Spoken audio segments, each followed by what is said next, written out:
Kada poželim da napravim nešto slatko, brzo i jednostavno, ovaj kolač mi je često prvi izbor. U njemu se sjajno slažu plazma, bela čokolada i mak, a priprema traje svega 10 minuta. Ide još nekoliko sastojaka, ali ništa komplikovano, bez pečenja, a rezultat kremast, lagan i veoma ukusan. Volim da palim sveću, čini mi se da sve postane toplije i nežnije.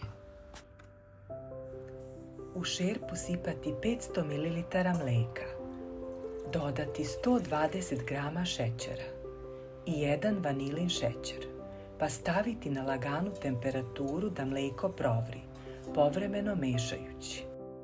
Kada mleko provri, dodati 2 kašike griza pa vratiti na ringlu i kuvati oko 3 minuta, stalno mešajući.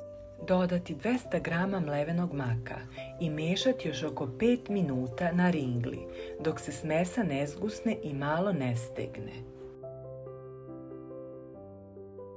Kada se smesa zgusne, dodati 300 g mlevene plazme ili nekog drugog keksa i 150 g maslaca ili margarina sobne temperature, pa mešati dok se sve lepo ne sjedini i maslac ne rastopi, bez vraćanja na ringlu.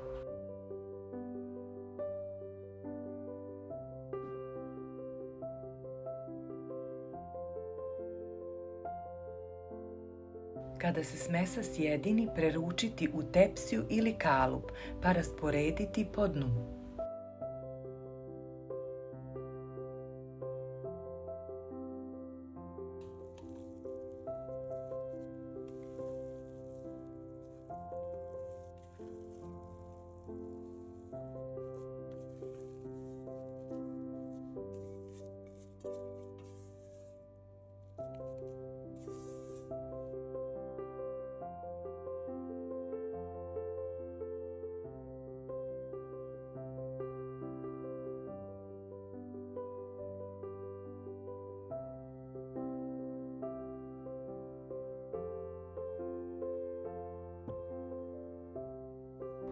U posudu staviti 200 g bele čokolade i 150 ml slatke pavlake, pa na niskoj temperaturi mešati dok se sve lepo ne rastopi i lepo ne sjedini.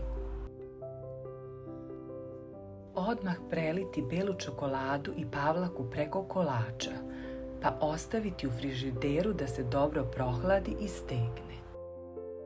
Hvala što ste bili sa mnom do kraja. Ovaj kolač je baš onakav kakav volim. Jednostavan, hladan, a pun ukusa. Nema pečenja, nema komplikacija. Samo dobra ideja i par sastojaka koji se lepo slažu. Ako vam se dopada, zapratite čarobnu varjaču. Biće još puno recepata za dušu i srce. Puno pozdrava do sljedećeg recepta od čarobne varjače.